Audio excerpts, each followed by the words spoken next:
Hey everybody, JB here with you, back at HQ. I've been telling everybody I would make this video for a few days now, and I finally got a little bit of free time where I could do it, trying to stay up on top of my stuff. So, as a lot of you may have noticed or seen from my post on Friday, I'm back home in Central Florida. The company I was with, unfortunately, things didn't work out. I've made some sporadic posts here and there. Obviously, as a company driver, you're going to be subjugated to whatever they wish to do with you. Their truck, their fuel, their loads.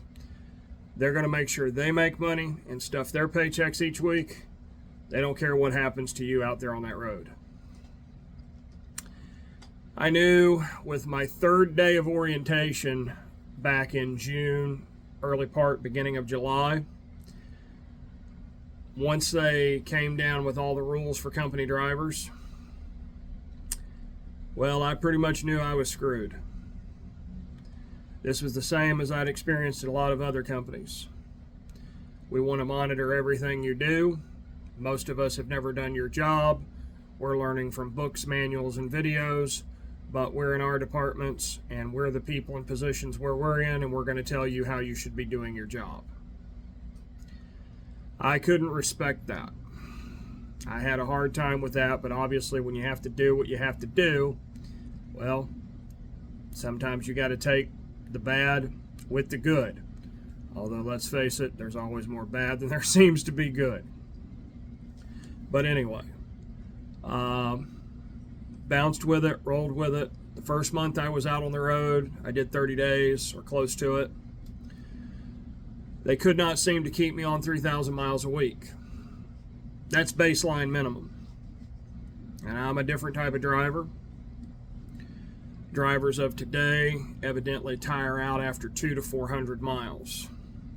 I'm running an average, depending on if I'm picking up, where I'm picking up at, what I've had going on that day. I'm running anywhere from 480 on minimum, all the way up to 650 to 670 on a decent day where traffic's flowing good and I don't have too much to worry with. I drive a lot differently than drivers of today. You don't have to kill yourself, but you also have to get your loads done to make money. I know a lot of people talk about being local. If you live in a state where local is, great, wonderful. That's awesome. Florida's not like that. And while, myself and many others would love to be home, you don't make money staying at home. Home is nice. Home is safe. Home is what you know. It's familiar, but home doesn't pay the bills. Unless you have a very successful online business where you're making tons of money, then that's a different story. But anyway, so didn't get the 3,000 miles a week. Was like, hey, look, got to get something more miles. Can't live on this. Can't barely pay my bills. Okay, we're going to transfer you over to a dedicated account. All right, cool. Here's what our average drivers get. Here's what our really good drivers get. Didn't really know how to take that. So I was like, okay, I'm going to roll with this.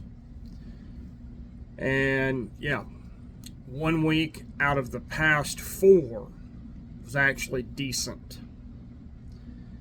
I'm still making the local money, but now I'm doing it out over the road. And that just wasn't going to fly. So we had 2 late stage incidents. I was dispatched on a load out of Texas to start heading back towards Georgia. Last Friday, a driver brought the load from the shipper in San Antonio to Houston, where I was at. That load was assigned to me. I went, met the driver at a drop yard, picked up the paperwork, and went up to Louisiana. my first delivery was going to be on Tuesday. Now this is Friday night. I've known about this load since Friday afternoon. It's evidently the best they could come up with, because we need to get you back towards Georgia so that way we can get you home. So what that meant was that Saturday, Sunday, and Monday of last week, while the office crew, my driver manager, different departments, and maybe yourselves included, were enjoying a nice 3, maybe 4-day weekend, I was sitting at a truck stop for 3 days. As a company driver, I can't leave the truck, I can't leave the load. Unfortunately, the issue with that was the fact that that requires what is called layover pay. Layover pay is when you are held up or detained, and obviously Labor Day isn't a holiday they pay for, but layover pay would have been the bare minimum. $75 a day for 3 days. That comes out to $225. I messaged 3 times in total about that issue. I was ignored all 3 times. The 3rd time actually came yesterday after a phone call from my driver manager wondering why I had turned in my truck. I explained things to him, and it was a pleasant phone call, but it was nothing full of excuses and lies. That's it. I asked him on the phone call too if we were going to fix this, and that issue got danced around. So I essentially held a load and ran it for 6 days. And for what I was paid for on it, which was about $545 company side, I ran that load for $90 a day. That might work if you're local, being on the road, but when you're a company driver, you can't do much about it. So, ignoring me, not responding to the messages I'm sending, dancing around the issue, and just straight up not paying me for the work I'm doing. And it doesn't matter, because some are going to say, well, you were just sitting in a truck stop. Yeah, but I was over the securement of that load. Nothing happened to that load because I was there. Could something have happened to it if I wasn't there? It's 50-50 on that. But since I was there with that load, and the only time I was away from it was inside the truck stop to take a shower, go to the bathroom, get something to eat, I was there for 3 days.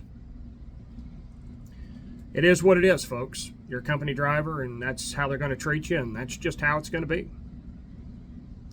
So, okay, what do? We move on. Came home Friday, turned in my truck, cleaned all my stuff out, brought it home. So that's the bad side of things. I do hope you all had a good Labor Day weekend. I know I didn't, but hey. Now for the good side of things. There's still some things to get done, paperwork-wise, business-wise. All working out. Next Thursday, September 18th, I should be in Charlotte, North Carolina. Why? I'll be completing the paperwork on the financial purchase of my very first, very own semi-tractor. Thank you. I appreciate it. Thank you. Hold your applause. You're a beautiful audience. I am signing to purchase a tractor, but it's also a business. This isn't something I take lightly. It isn't. This is a catalyst in my plan to fuel the rest of my plans. Obviously, there are expenses. Some of those costs I will have with the motor carrier I have signed on to, or I have leased onto. So, indirectly, they will have no say over the truck. They didn't front any money. They're not fronting the down payment, the deposit, none of it. So, it will be on me. I've been told in the paperwork explicitly by the motor carrier, we do not control any decisions made in that truck. The only thing I have to agree to is to go to their orientation, because they have to install the ELD and the camera that is part of that ELD system that they would like to have in the truck. The camera faces the road, it doesn't face me. And the great option, at least according to the paperwork, is once I pay the price for the ELD, for the tablet they're going to put in, and for the camera, they are mine. Once they are paid for, they are mine and free to take with me when I go to my next carrier, if that's what I do. Other fixed costs include plates, which I'll be getting my own apportioned plates for having a semi-tractor. But here in the state of Florida, they are very expensive, just like everything else to do with automobiles. And unfortunately, because they understand that truck drivers can and sometimes do make a fair amount of money, well, everybody starts having their hand in the pot really quickly because they want their money. So for now, I'm going to be running the motor carrier's plates, but they've assured me once I get my own plates, I can get them at any time, and then I can put them on the truck. Obviously, there are administration costs, permits, things of that nature running for the motor carrier. What else? Administration fees, for having a dedicated dispatcher. Now, becoming an owner-operator means I'll be picking my own loads. So I can run wherever I want in the United States, provided I don't have to cross into Canada, and I definitely don't run to Alaska, and I don't run south of the border. So anywhere in the contiguous 48 states of the United States, I can run. Obviously, with that, there are areas I like to run, areas I don't like to run. It also depends on the time of year. Hot weather, I would tend to go out a little bit further on things. Cold weather, I tend to try to stay out of as much of the brutally cold as I can. Obviously, it gets cold across America in fall, especially in winter. A lot of states stay cold for a while. Understand that. May have to run into there because of freight rates. Freight rates are different per state and per area of the country you're in. Some states, like Florida, you can get a good rate when things are good to an okay rate, as things are now in the marketplace, coming into the state of Florida. Going out of the state of Florida, however, is a different ballgame. The reason for that is because Florida does not export much. Normally sugar, watermelons, and paper products from Georgia Pacific in Palatka. There are probably a myriad of other scattered businesses across Florida that send products out, but it's probably less than a few handfuls for the entire state.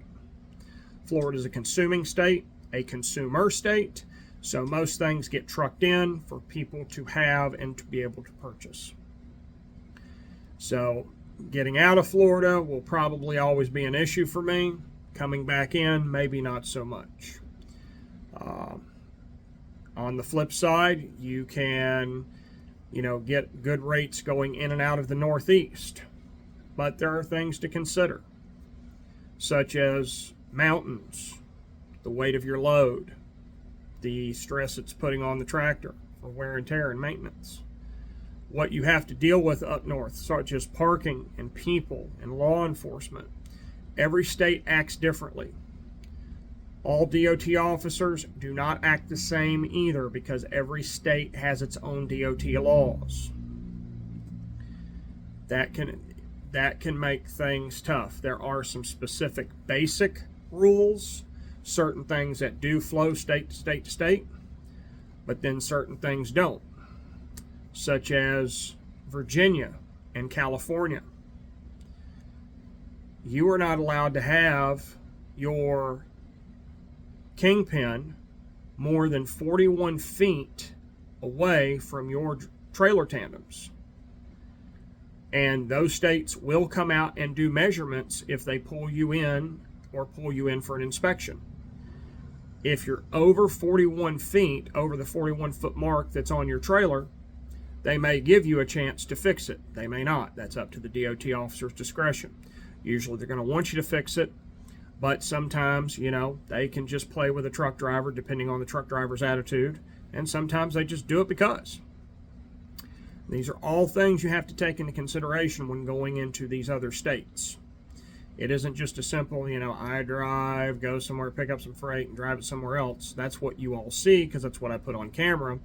But I'm going to try to take you on a more in-depth journey throughout a full day. It may not be as soon as I wake up, but it will be just shortly thereafter. And you will get to see some of the things I deal with. As an owner-operator, I now have all the costs and all of the headaches. The fuel, the maintenance, the tires. What else is there? Bobtail insurance. There's a lot of stuff that comes with owning your own semi, because this is considered to be a federal contractor type job. You are moving freight across state lines. Anything that moves across state lines freely is considered to be something of the federal sector. As such, they want to make money off you. That's what the whole name of the game is in this country. It's sad. It shouldn't be that way, but that's how it is. So, those are the things that I'm going to be having to deal with now. There will not be a team with fuel stops. I'll be able to pick the fuel where I want. Fuel is a very big expense for owner-operators because fuel is different prices in different parts of the country and different tax rates. States you don't want to fill in are usually Georgia and California. Those two states have some of the highest tax rates on diesel anywhere. And believe it or not, this all plays into your overall tax situation for the end of the year. Also quarterly taxes as well. I still have to figure and navigate that road with all of this. I'm still a little new to all that. But taxes, costs, obviously I'll be making payments on the truck, so there's that. And there's a lot of things that I can write off. That is one of the better benefits in this country, is that as an owner-operator, I can actually write more of the cost off. And that's for almost anything and everything.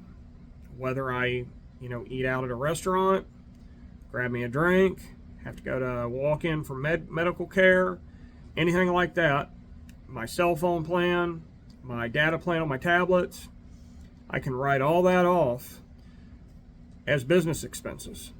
And that's set by the code. So the goal is to make enough money to where I can pay my taxes, pay all my expenses, and still be able to put some away for savings, investments, and my upcoming trip next year. Everything working out. The cowboy here is finally headed to Japan. Yes, this has been coming for quite a while. Sorry about that. I'm trying to adjust the camera here. Trying to get it to where it's sitting right. All right, sorry about that. I've been wanting to go to Japan for a long time. My friends, well-wishers, acquaintances all know that I've had a very big love affair with Japan. I love the culture. I love the history. Does Japan have its problems? Absolutely, just like everywhere else. Nobody is wrought without societal, economic problems. My train of thought, I wasn't on the train that moment. I don't know what happened there. But Japan's culture intrigues me, has for a long time. They have a very rich history, and through the songs that they sing and the stories they tell, it's something this cowboy is looking forward to going and experiencing finally. My apologies if you see me take a drink here and there.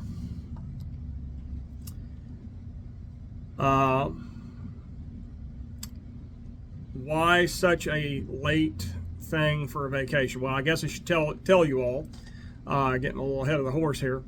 Next year will be my first vacation in 21 years. Yes, that's correct. It will be my first vacation in 21 years. And unfortunately, that's not normal. Most of us have been sold a bill of goods, if you will, or we've potentially been sold a bill of ideas that are completely wrong by the rich and wealthy. We all can go on vacation. We just have to save and plan for it. That's it. I'm breaking costs down right now on an upcoming cruise that I'd like to go on. I don't know if I'll be able to, just due to the time frame, but we'll see. If I can make it happen, I won't spend a whole lot of money. Or the money I will spend, I'll be able to save it out and I'll be able to go. That's pretty much what I'm doing with my trip to Japan. Now, trying to figure out where all I want to go in Japan, that's crazy. There's a lot of things in Japan I want to see. So I'm going to be a returning individual to Japan many times. So I'm looking forward to that. I'm trying to make some friends over there. I already know some people over there. I've talked to them. We're going to work on the time scheduling and all that. That way they can take off from work if they have to. And if they don't, then we're going to make this work and we're all going to hang out. I'm really looking forward to that. But yes, life can get in the way for a long time. I've had a lot of things happen to me over the past 21 years. Some good, some bad, some a whole lot of bad. So unfortunately, due to work and life constraints, it can get bad. You can really lose focus. And the thing of it is, what I'm trying to work towards, because so many people ask me if I have a goal. We all talk about having a vacation. But why do we need to have a life where we need a vacation from? If our time on this planet is so finite and it's so limited, okay, and I'm not getting preachy here or anything like that, then shouldn't we be doing our absolute best to have the life that we can always have an adventure? We're so programmed that we work, save money, and then go on a vacation and enjoy a little bit of our time. And as the rich and wealthy would have you believe, you work until you're 60, 65, 70 years old, then you get to enjoy 10 to 15 years, and then you're dead. I don't want to go out like that. I really don't. I'm trying to make a lot of changes in my life personally as far as like diet and all that. I want to live as long as I can. And while I'm healthy, I want to go see things. When I'm 65, I don't know exactly how I'm going to feel. That's still a little bit ways away from me. It's not far down the road, but it's far enough. And I'm not trying to speed that up. So I want to do it while I can because I don't know what will be coming, in that time frame. Yeah. So I want to go have fun. I want to go see things. Would I like a partner to join with me? Absolutely. Is it in the cards right now? Who knows? Maybe I'll luck up and finally get my Japanese superstar I've been so crazy about for a long time. It's a nice thought, right? But anyway, so some things are fixing to change big for the cowboy here. And it's exciting. It's a little nervous, a little bit, but it's exciting nonetheless. And we're going to meet the challenges head on, as I always do. So I want to talk about this also. Everybody has a Facebook, everybody has a TikTok, everybody has a YouTube, everybody has an Instagram.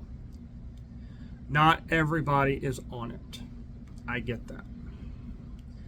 In order for me to grow my channel, I have to have the help of all of you. In order for me to keep making videos, because some people say just go ahead and make the videos anyway. And yeah, maybe I should, but I have to feel like people are gaining something from it. I have to feel like people are interested in watching what I'm talking about.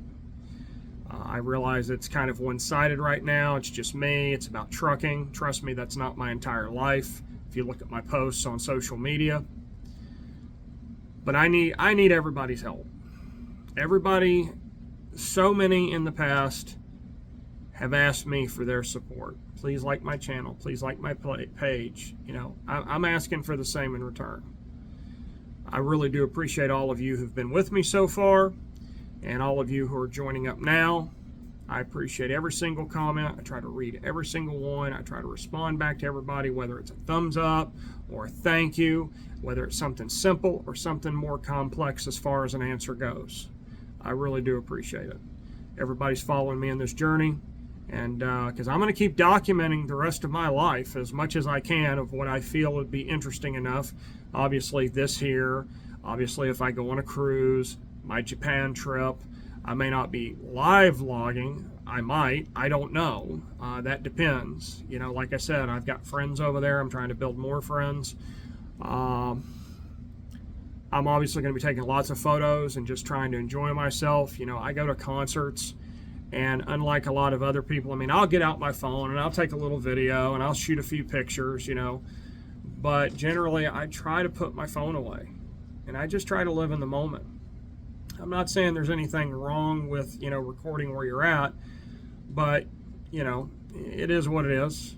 I just try to live more in the moment, but I'm going to try to document everything as much as I can. So, yeah, that's pretty much it. We're out with the old, we're in with the new. Next week I head up, and there'll be pictures soon of my truck that I'll show you guys. Obviously, if you've seen a semi, then you know what a semi looks like, but there are many different truck models and truck brands out there, and I'll show you what I was able to get for now. Where the future takes me, I don't know. I've considered getting just a few more trucks if things work out, putting good quality drivers in them, and having all of us make fairly decent money. That could happen, but then again, it might not, depending on how the market goes here in America. And unfortunately, the stock market, the financial markets, they're so up and down. It's so feast or famine.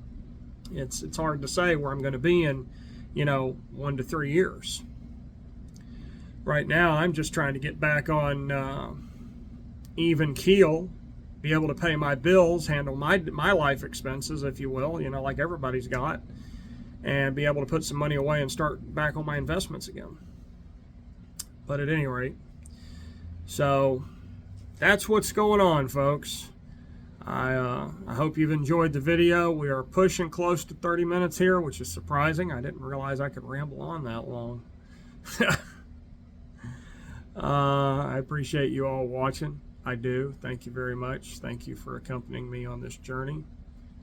The technology wasn't here 10 years ago the way it is now, so I really do appreciate it. I'm still using cell phones for now. Hopefully the money situation changes around soon and I can start getting GoPros and all that.